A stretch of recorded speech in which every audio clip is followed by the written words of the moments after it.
Hello friends, Namaskar. I am Dr. Deeptimal Agrawal, a critical care specialist and anesthetist. आज मैं एक और अपना कुछ पेशेंट्स, कुछ एक्सपीरियंस शेयर करना चाहती हूँ। मेरा एक्सपीरियंस शेयर करने का पर्पस ये होता है कि हम लोग जागरूक बने और समय रहते हम मेडिकल हेल्प को ले लें।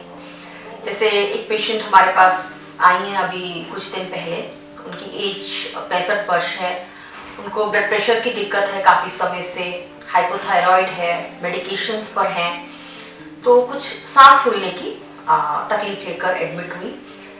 इन्वेस्टिगेशंस में ऐसा कुछ बहुत नहीं आया, रिपोर्ट्स काफ़ी नॉर्मल आई। क्लिनिकली देखने से थोड़ा CHF का जो कंजेस्टिव हार्ट फेलियर होता है उसका एलिमेंट लग रहा था, पर जब उनकी बिल्ड देखी तो एक तो उनका वजन ज़्यादा है, काफ़ी ओबीस, जिससे ओबेसिटी कहते हैं।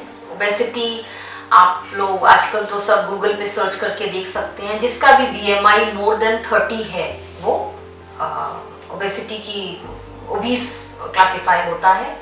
और ओबेसिटी के बॉडी के हर ऑर्गन पे कोई ना कोई दुष्प्रभाव है। एक उसमें सबसे इम्पॉर्टेंट है लंग्स पर।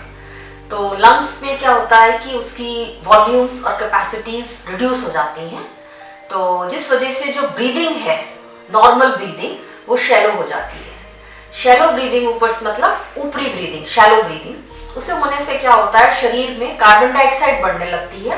कार्बन डाइऑक्साइड बढ़ने से मरीज धीरे धीरे धीरे अचानक एक दिन बेहोश हो जाता है। ऐसी स्थिति में उसे अस्पताल लाया जाता है।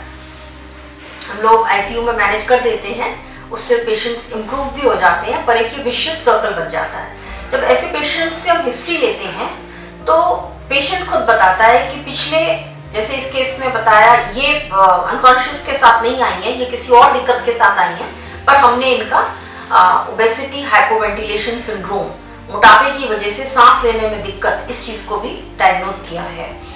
तो पिछले 2-2.5 साल से ये बैठे बैठे सोती हैं, फिजिकल एक्टिविटी लगभग निल है, और रात में अच्छी नींद नहीं आ पाती, हमेशा करवट बदलती रहती हैं। नींद लग जाती है तो खराटे बहुत ज़्यादा आती हैं, खराटे इतनी बढ़ जाती हैं जिससे नींद खुलती है तो प्यास बहुत लगती है, प्यास लगती है तो बीच में पानी पीती हैं। तो जब आधी रात में आपकी आँख खुलेगी तो आप खाएंगे भी, तो ये एक विशियस सर्कल बन जाता है। नींद नहीं पूरी होना और ज़्यादा खराटों की वजह से स्लीप एपनिया कहते हैं। जब खराटे इतनी ज़्यादा बढ़ जाती हैं तो उस वजह से जो ब्रीदिंग है वो सडनली रुक जाती है, जिस वजह से मरीज की आंख खुल जाती है। तो इस चीज़ को समय से पहचानना बहुत ही इम्पॉर्टेंट है।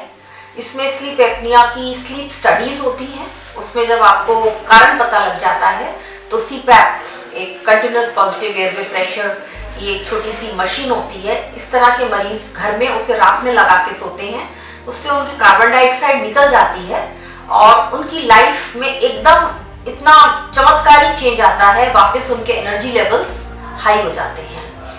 तो कहने का मतलब ये है कि अपने सिम्टम्स को, अपनी दिक्कतों को पहचानिए और जिस भी फिजिशियन, जिस पर आपको विश्वास हो, उस पर जाइए, उससे कंसल्ट कीजिए, क्योंकि हमारे क्रिटिकल केयर में, बल्कि लाइफ में ही, स्पेशली क्रिटिकल केयर में, तो ये हमारा एक प्रिंसिपल है, right time, right decision, right intervention. अगर ये सब चीज़ें टाइमली हो जाएंगी तो रिजल्ट्स मिरेकुलस होंगे, बहुत अच्छे इम्प्रूवमेंट्स आते हैं।